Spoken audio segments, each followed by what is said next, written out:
Hey, what's going on, y'all? This is Joe Driscoll back again, Salt City Grind.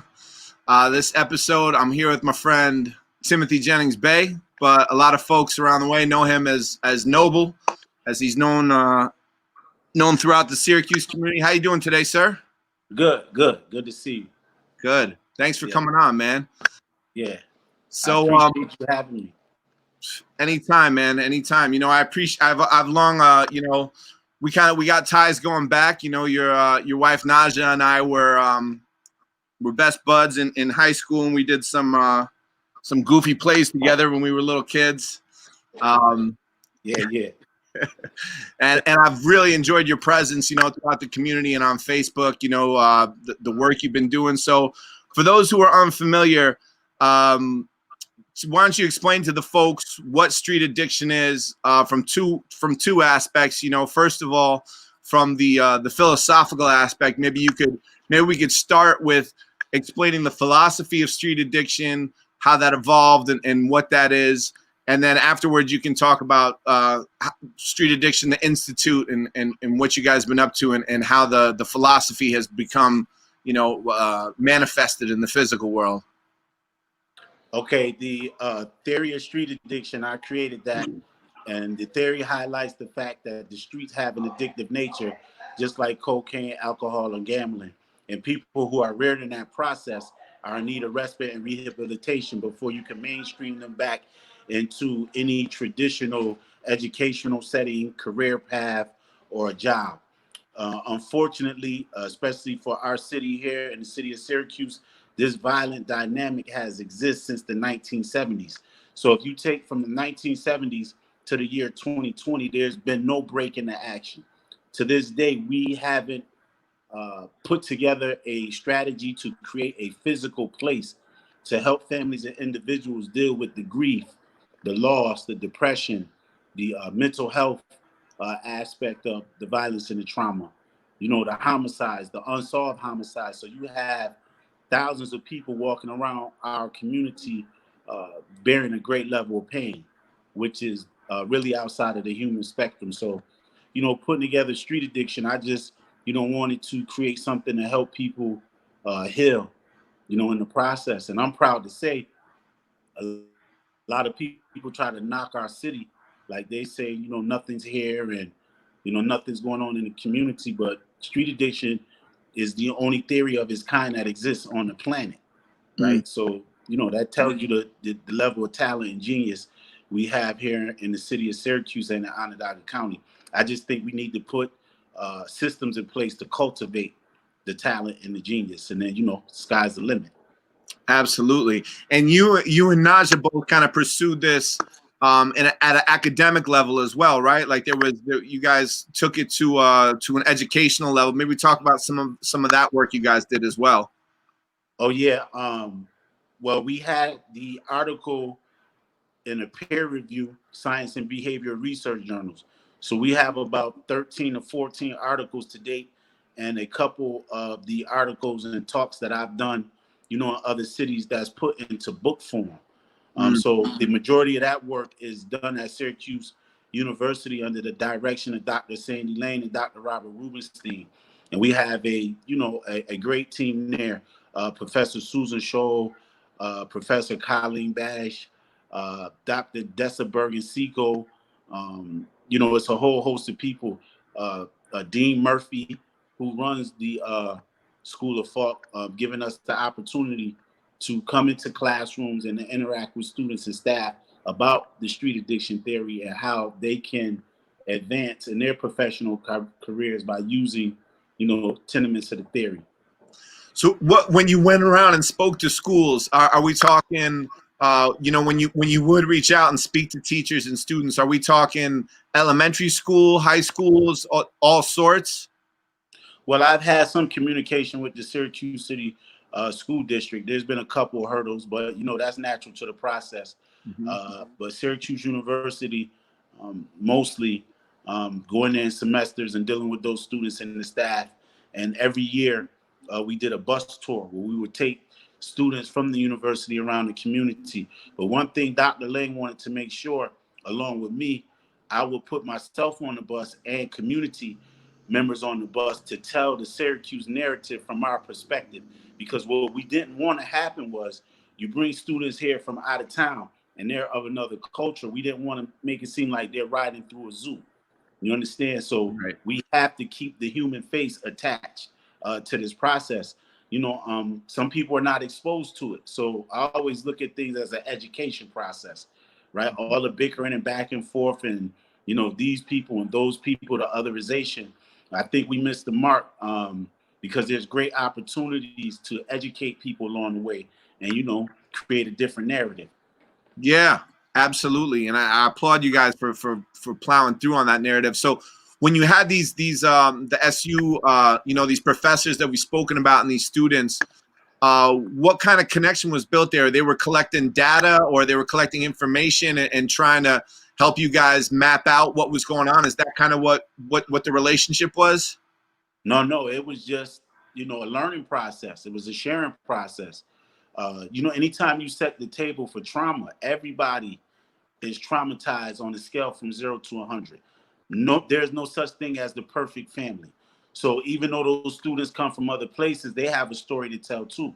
But at the same time, you kind of have to wade into that water, because if you don't have social workers in place or mental health therapists, once you start to unravel that onion, those demons could surface in people, and then we have to deal with that, right?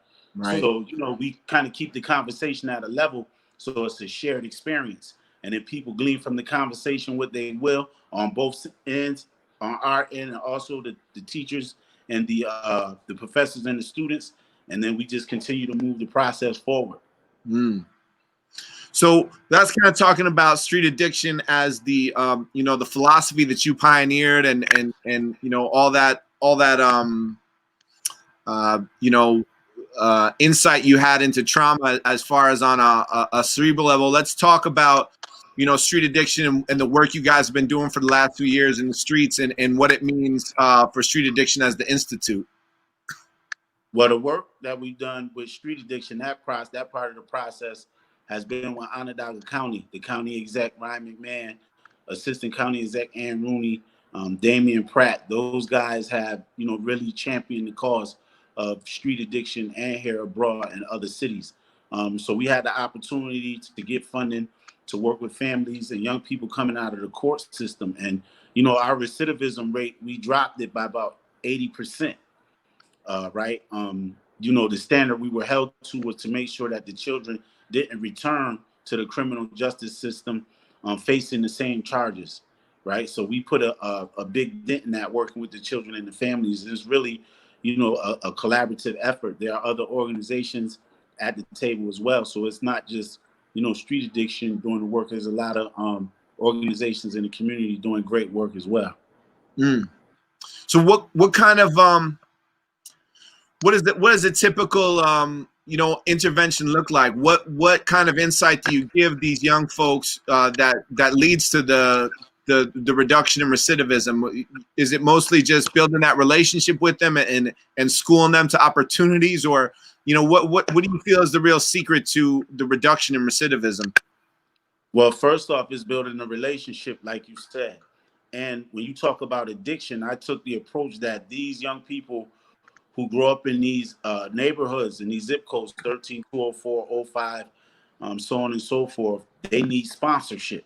So each client is assigned a sponsor, and that sponsor is on 24-hour call. So unfortunately, most people don't understand, when children are in crisis, there is no tomorrow. You can't wait to say, see me tomorrow when the office opens at 1 o'clock or 2 o'clock or what have you.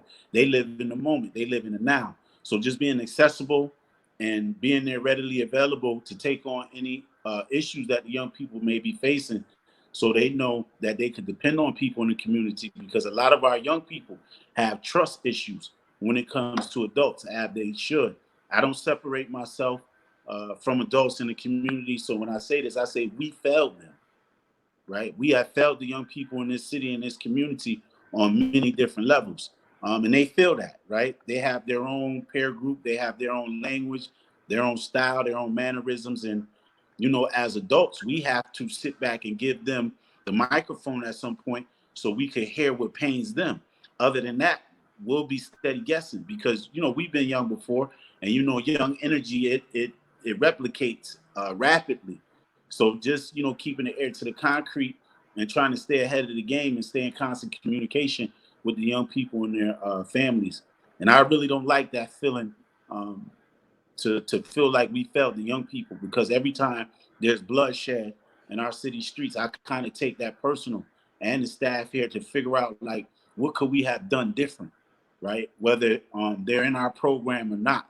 We just look at things through a broad lens, because I mean, the Syracuse community is kind of weird because we're small enough to get control of things, but at the same time, it seems so huge because there's so many gaps between people and individuals.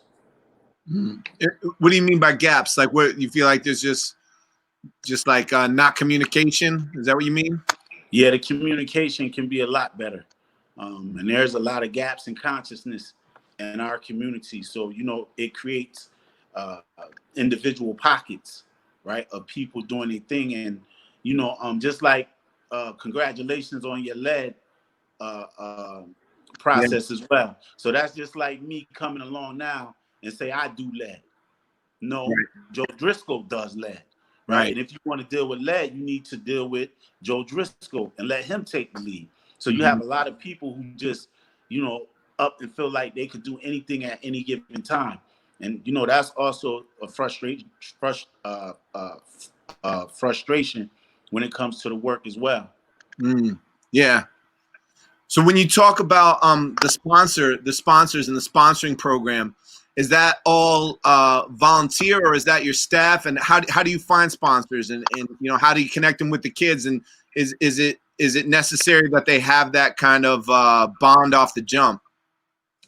Well, you find sponsors by, you know, during the interview process or what have you. It was a steep learning curve, you know, because sometimes your sponsor needs a sponsor, right?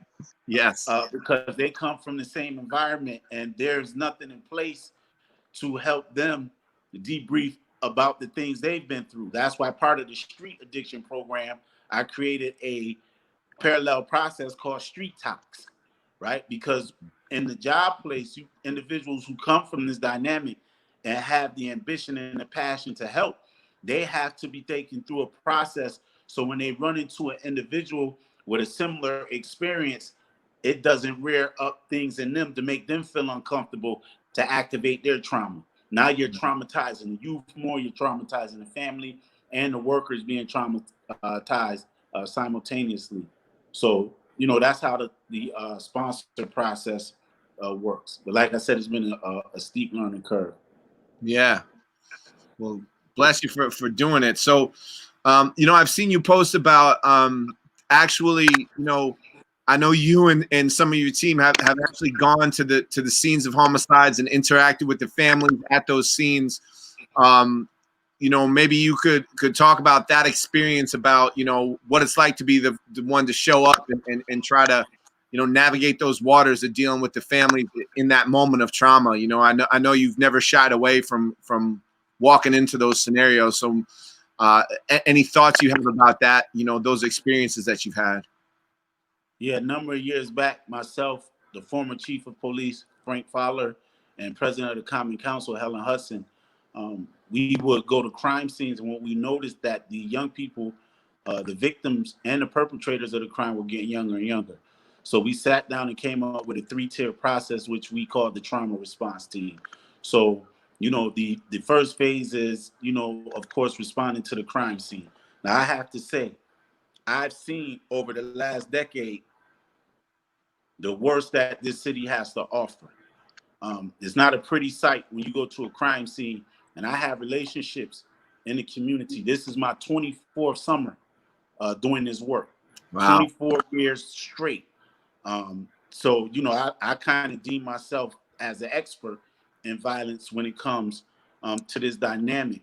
But it's not pretty seeing young people or anybody riddled with bullet holes or with stab wounds. And then you have to, you know, go to the hospital after that uh, and hear those families and hear those mothers cry. You hear the siblings crying, the grandparents, and, you know, being on 24-hour call.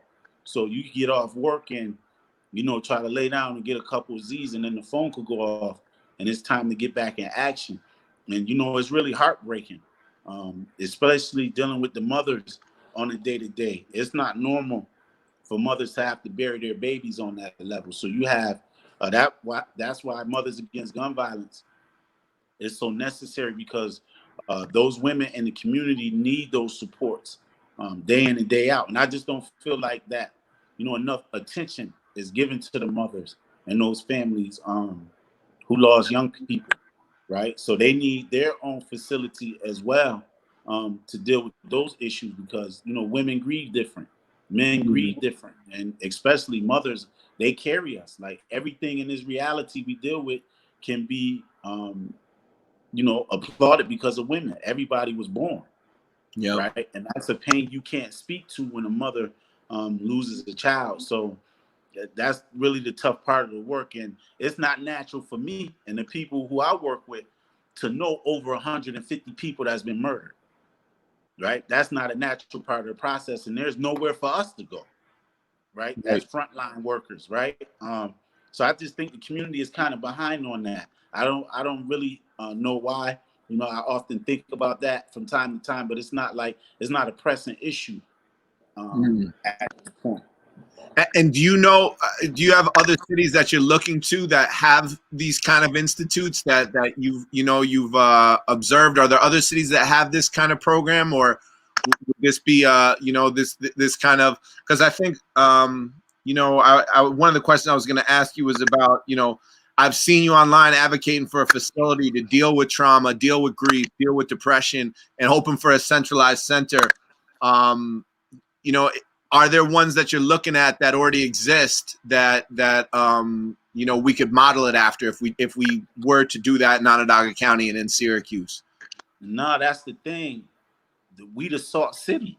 We add the flavor to everything. Like, it's gonna start from here. This doesn't exist anywhere else. Like, we're the ones, and I'm trying to get people to understand. I know it's a big world, but listen, we are the flavor. This is the Salt City. We're gonna do it, and then other cities gonna model after us. We have the expertise, the genius, and the talent. We don't need to seek outside of the boundaries of Onondaga County to create what's good for us. We know what's good for us. That's just like when I go into other cities and jurisdictions, you have to take a back seat, because the streets and the violence are the same, but the community and neighborhood politics are totally different, right? So, nobody could come here from the outside and, give us the structure that we would need to help us heal. We have to get to a table and do that ourselves. Yeah. And one thing that in conversation, we did a couple of events together where I had you and Naja speak to folks, and we kind of we were chopping it up at one point, and Naja said something that really resonated, or maybe it was you, I can't remember, but I remember when you guys came and presented, there was a comment that really resonated with me that for middle class white suburban folks that might not grasp this, when a teen at FM or something dies in a car accident, or something, they always have, instantly like, let's close school down the next day, make sure all the kids get counseling. There's kind of this, but then when it comes to, the more urban environments in the Black community, when we have these deaths, there's no infrastructure in place to process the trauma and the grief. And it's crazy to think that those kids, grieving, where it seems totally sane to provide counseling for a kid who's grieving the loss in a car accident, that something like this trauma, seeing a violent death, wouldn't require the same kind of, institutional response from healthcare and mental health professionals. Well, you have an aspect of this community, and I think it's a small percentage who are extremely arrogant, right?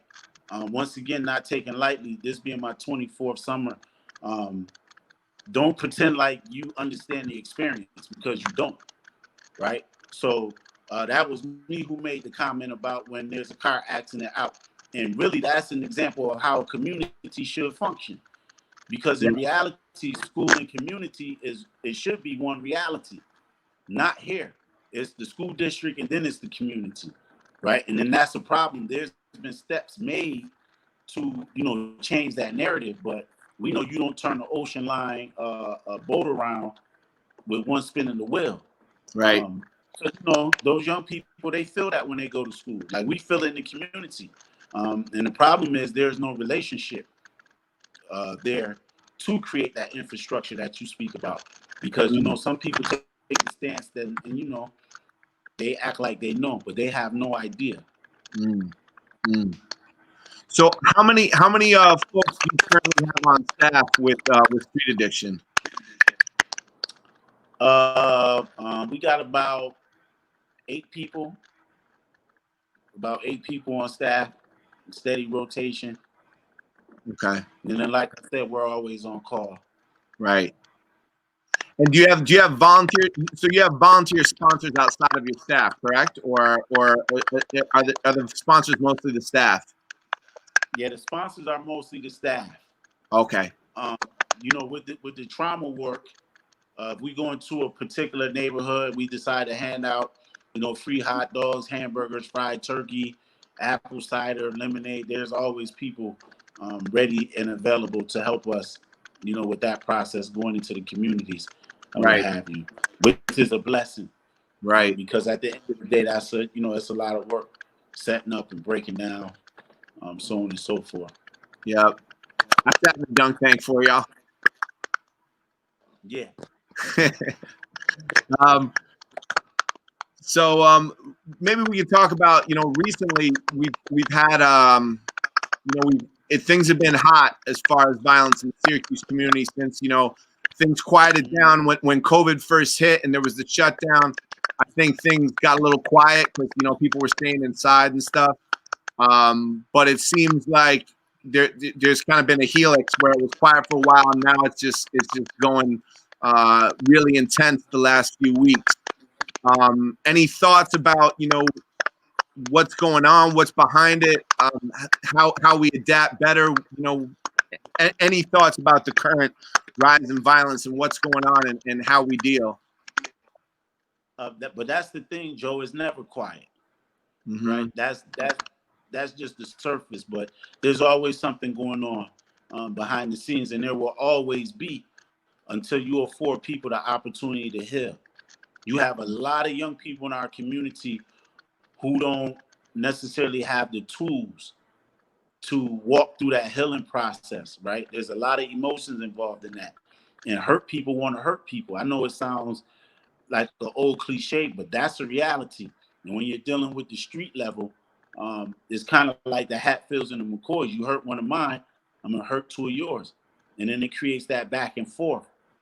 So there's always something going on. But like I said, we're in desperate need of that facility. And things are only getting progressively worse, right? I'm not saying that a facility is the end all and be all, but I know, based on what I know and my travel around this country, that we could put a dent in this violence and also help families heal at the same time. So the incident that we saw, that just didn't happen that day, right? Things just don't happen, right? Things, it's a process, and all we see is the end result of that process. But things are always happening. You have, great organizations like Snug, headed up by Randy White in the community. That's always in the community trying to resolve conflict, right? That's a beyond a 24-hour job because, sometimes people so hurt they don't want to talk, and that's when things get dangerous, right? When people shut down and they start to process the pain on their own. Because then that's an indicator where something's going to happen. And once again, we have to take the blame for that because reality is an agreement, right, on many different levels. The violence that we see, I know people don't want to hear it, but on many different levels we agree with it, right? Yep. Because it's the reality. So you have a small population within the population driving the reality of everybody else, which is backwards math. But it's happening. So you talked a little bit about the Hatfields and the McCoy type dynamic, that's going on. I know myself from, I've always been someone who's tried to, nowhere to the scale that you have with your 24 years of stepping into the middle of it. But when I saw violence, in my teen years, in my early 20s, I always tried to, interject myself to whatever level I was able, and create peace and be a peacemaker to the level I was able. And I just remember, when you had one of those Hatfield McCoy situations where someone had hit someone close to them, I found very little ability to be able to break that, convince someone that they didn't need to retaliate in some of that, in one of those situations. So what are some of the techniques, or, how when you have a Hatfield McCoy situation, do you speak to people to, try to convince them of that retaliation is not the answer, Well, one of the things that we created is what we call a non-confrontational de-escalation model. Right? You have to teach people to breathe again. See, trauma and poverty is suffocating. And then, another term that I coined is called trauma proximity, right? People in these neighborhoods, they don't have space, right? So not having the space, poverty and trauma, I already feel like I'm suffocating. And then we have an issue on top of that. So it's going to be some elbow room made. So to teach people how to be non-confrontational first in thought and in speech, because language shapes behavior, right? So there's a street vernacular, right, that's in play that backs up the behavior. So we have to introduce a new language of peace, right? We have to introduce or reintroduce, because I think everybody is born peaceful, we're taught to be violent. So we have to reintroduce the thought process that's rooted in peace. And then down the road, you'll see the behavior change. But we live in an extremely violent society. Some people you can't even have a decent conversation with, and it'll turn into an argument. Well, arguing on that level is a form of violence, right? The only thing after that is to become physical. So, just teach people how to calm down, different techniques, and learn how to think. But, when your back's against the wall and this is what you come from, morality at times and thought processes are out the window. Yep.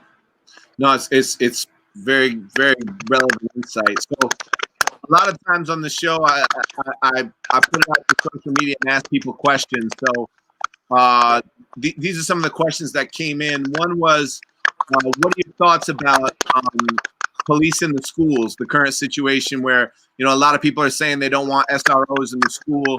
A lot of teachers have advocated for and against this. So some of the folks wanted to know your thoughts on this debate currently and where you are on it.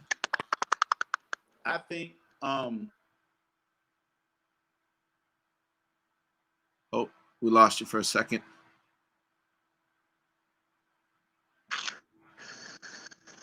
I can still see you, Joe. Okay. Yeah, your camera went out, but I can still hear you. Okay. I think community, the aspect of community policing in the school is a good thing if it's prepared the right way. There has to be a relationship, right? Otherwise, you don't want students to become criminalized because of their behavior. Right. Because then things are, going to get out of order, right? Children feel like they're being assaulted. Families feel like they're being assaulted, so on and so forth. But I think it could work if the effort was put forth to develop the relationship between the police and the community. Other than that, you're always going to have that level of tension. Right. I heard one suggestion that was in a thread that I was on Facebook. One parent suggested that the parents be able to select the police officer and have those conversations beforehand, which I think, could go a long way to it. Yeah, that's great to have parent involvement. Yeah. That's great. I think that'll solve half of the problem. Right. To mobilize parents to get them fully engaged in the education process. And then, so the other question we got from online was, how do you measure success for yourself, for your clients, for the community? What does success look like for you? When do you feel like, okay, we got that one right? Kind of when you deal with young people and you see the light come on, and you see the light come on and you see the life in their eyes. So they're full of hope. So the ability to inspire young people and have them inspire you as well. So that's how I measure success, because once again, working through the trauma and all the homicides and stuff, sometimes creativity is stifled. So when you see creativity and you teach the young people and adults that we work with to look for the beauty in the environment and identify the beauty and work from that angle, that's what I measure as success. Speaking of, what happened to the camera. Yeah, it's crazy. You want me to try to? Maybe hold on. 1 second. Let me try something. No, still not there. All right. What? Maybe tell us about. I saw recently you had the fairy godchildren. When you talk about inspiring the kids, maybe you could address that. What was the question? I just noticed your fairy godchildren program, the graduation ceremony that you did. Oh yeah. Yep. Maybe tell the folks what was involved with that and how you guys, what that program was like. Yeah, that was really exciting, man, to see the young people when we pulled up to their houses and they did them plaques and their strolls for graduating. Going through that process, it was a great day for staff. Everybody was excited. I know the families and the young people appreciated it, and at the end of the day, that's what the work is about. Because our motto here at Street Addiction is an educated mind is a free mind, right? Mm-hmm. So the more education that a young person is exposed to, the more choices they can make, right, in this life process, and the better off they'll be. So we just, try to teach the young people, don't limit yourself, right? Mm-hmm. The sky's the limit, especially when it comes to community. And our other motto is community serving community. And we stand on those two pillars. In trying to reduce violence in the community, what's the distinction between the youth and some of the older folks that are engaging in violence? How do those two worlds interact, and how do you prevent one from influencing the other? Well, the people who still participate on that's older, you're dealing with a situation of arrested development, right? Mm-hmm. Especially if there's prison sentences involved. Some people go away when they're young and they come back and they fall into the same rut. So they're kind of in their second childhood. So, that's why you may see somebody 19 around somebody that's 26 or 27. In the quote unquote regular world or the work world, you wouldn't necessarily see that unless somebody's acting as a mentor. But it's the same in the streets, because they become a mentor to the young people, and things evolve, and then they both play a role. They play their roles in the violence that takes place. So there's really no gap in that, right? Mm-hmm. And once again, young people not trusting adults. One thing about the streets, and I just have to be brutally honest, you come as you are, and they accept you with open arms. You could come without parents, you could come abused, you could come with no money, right? And that level of love we all yearn for as human beings and as individuals. So on many different levels, there are good principles there, but the wrong thing is the desire to hurt and kill people, right? Mm-hmm. So if we can put processes in place to help them transform those principles into something positive, the loyalty that they aspire to attain, is the foundation is already there. They just go about it the wrong way. So how does music, art, and culture factor into it? This is something that I kind of brought up with Hassan from Good Life, and talking about it. My thoughts are kind of, I perceive music as kind of like food. when we ingest just burgers all the time, we can tend to get unhealthy. And um, I feel like sometimes, the modern culture, both in like our films and our music, it seems like the youth are getting a lot of violent influence from culture.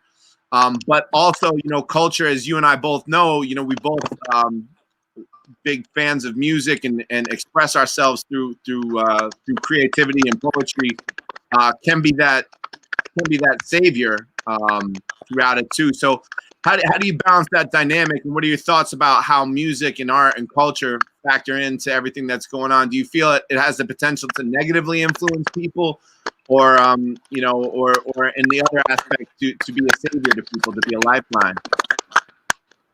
Well, you look at the average human being, or in your teen years, when you're introduced to music on that level, large in part hip hop is what we're involved in, and the music culture that we aspire to. Your consciousness is like a field, and those lyrics and those artists, they plant seeds there, Mm-hmm. right? And anything you plant is going to grow apace. It's going to grow eventually. And the way that seed will blossom is how it's watered. Now, if you're giving your attention to negative music, in the sense that the lyrics are undergirded in killing and drug dealing and the party life and popping pills and drinking liquor all day, well, eventually that stuff becomes ingrained into your heart, Mm-hmm. right? And once it becomes part of your heart process, you start to think that way, you start to speak that way, and the behavior will soon follow. So there's a lot of young people who don't even understand what hip hop is, or the sacrifices that were made to bring hip hop into full scale. So they think because you make money from something, that is right, right? Yeah. But we know that's a slippery slope when you start dealing with music and with people, because coming from poverty, that's how some people measure success, on what material gains that you have. It's not really looked at as how peaceful you are, or what kind of artist you are. And coming from trauma and poverty, every form of art that we created is perverted anyway, Mm-hmm. because there's no true expression of freedom, because we have so many constraints, Mm. and so many things heaped on top of us. So I don't think we seen real art yet. I don't think in the coming generations, as society evolves and things changes, I think our young people are gonna produce some things that take us all by surprise. But Mm. my generation and your generation and the generations before, everything we heard as far as music has been done under pressure. That Mm. pressure created Sam Cooke. That pressure created, Tupac. That pressure created Smokey Robinson and all the greats. That pressure created Poor Righteous Teacher Heavy D. Those people that inspired us did that under great amounts of pressure, and then we aspire to do the same thing with certain levels of pressure from, our lifestyles and the environments that we come from. Mm. Yeah, that's a great point, man. So I'll read this to you. This is something. This is a Facebook post you did that I thought really kind of illustrated a lot of what I've heard you speak about in your philosophy, and maybe you could just elaborate on this as we kind of wrap up on the episode. Um, they use guns as tools of communication. Why do you think they call gunfire clapping? The desire is a standing ovation for the hood performance. The bright lights are the sirens from the police cars and the ambulances.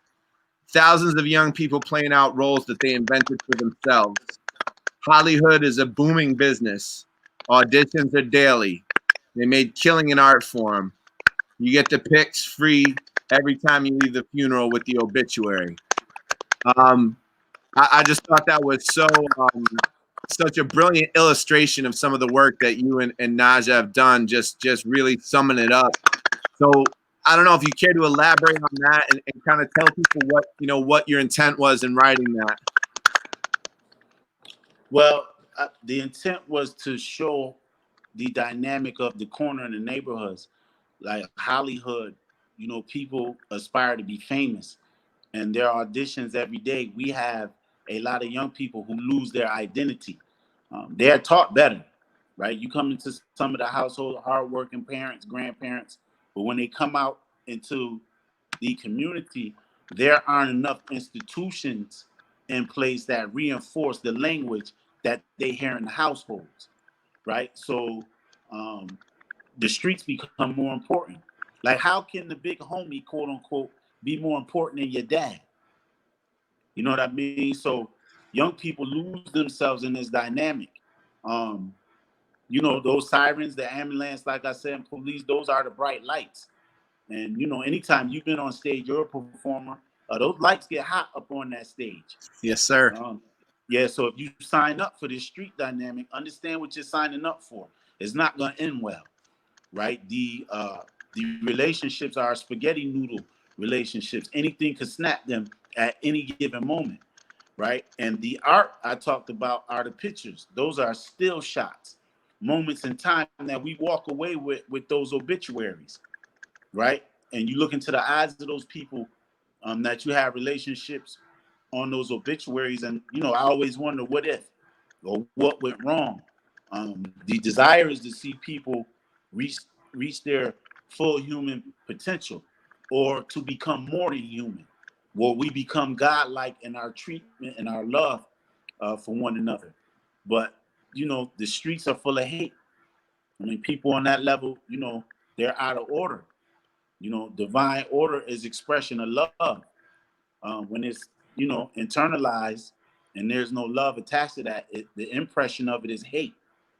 So we just want to teach people to learn to love instead of hate. And love is a process, right? It's not something that to be boastful or talked about. It's really an action, right? It's really a intentional thought, right? It's intentional speech, which leads to intentional action. So there just has to be an entire re-education process about what the streets entail and what you can get yourself into, and most times what you won't be able to get out of unless you're going to Ferone's, or unfortunately you end up in CID at the end of a murder investigation. And our young people, they really don't process it on that level because it's glorified on so many levels. You know what I mean? Yep. So they just gravitate, to that. Everybody wants to be known for something. And unfortunately, our young people, they rather live fast and die fast, to be known for that. And, unfortunately, sometimes that's how the story ends. It's not the total story, but unfortunately, that's what the community, that's what they get at the end. Because all of these people that get murdered, Joe, they have families. You could go to their families and look at their second and third and fourth grade pictures, just like we have, and you can see those big, beautiful smiles. The question is, what turned my face to stone? Yeah. Right? And wipe that smile away. It's the overexposure to the trauma, right? It's nothing funny no more, right? The heart becomes hard. The speech becomes aggressive, and people lose themselves. And, it's really a schizophrenic reality because you don't know who you're dealing with. Right. They come out with all these different masks, and they have to play that role. And sometimes when you play a role, you get exactly what you asked for. Yes, sir. So, Noble, I just want to thank you for coming on. Right now, I know you can't see, but I got the Street Addiction website up, streetaddictioninc.org. People can go check out the work you're doing, support your efforts. My last question would be, what are your parting thoughts for how we do better in Syracuse, both for the youth and someone like myself as an elected official? And you said it weighs heavy on you. Obviously, you're a lot closer to this violence in these streets, but it also feels like a failure for us in the political class when we see these homicides and this violence. We just want to do better, and beyond the efforts that we've already done. What are some thoughts from you about how does Syracuse do better? How do the youth do better? How could the political class do better? I think it seemed like everybody in a rush. What we're rushing to, I don't know. What I always love about Syracuse is the pace that we had here in the community. Like you go to other cities, and I could visit here, but I got to get back to the town, right? We have our own rhythm, and it seems like now everybody in a rush, and I don't know what we're rushing to, but in that rush, we're missing valuable time to conversate and appreciate each other. You know, people die from lack of appreciation. And I don't think we appreciate each other enough. We don't even know how to give each other compliments. Whether you're in government, politics, police, fire, community. And sometimes when you give those compliments, people think you're trying to be funny. They don't even know how to receive goodness. Yes, They sir. don't even know how to receive beauty. Like that's a problem. So, you know, parting with that, I just say we just need to slow down and say, Joe, I see you, right? And then you'll know, boy, I see you too. I appreciate what you do. And sometimes that's enough for somebody to go to the next leg of the race, right? Outside of that, I don't know what we're in a rush to because we're going nowhere fast. Well, that's a great note to part on, Noble. And I guess I would end the episode by saying I most definitely see you, and I appreciate you, and I respect the work that you're doing. And thank you for spending this time and talking with me. And keep up the good work. And, you know, my door is always open for anything that I can be of use. If I can be of any assistance, I really appreciate all the work you're doing. Yeah, I appreciate you too, brother. Appreciate the music.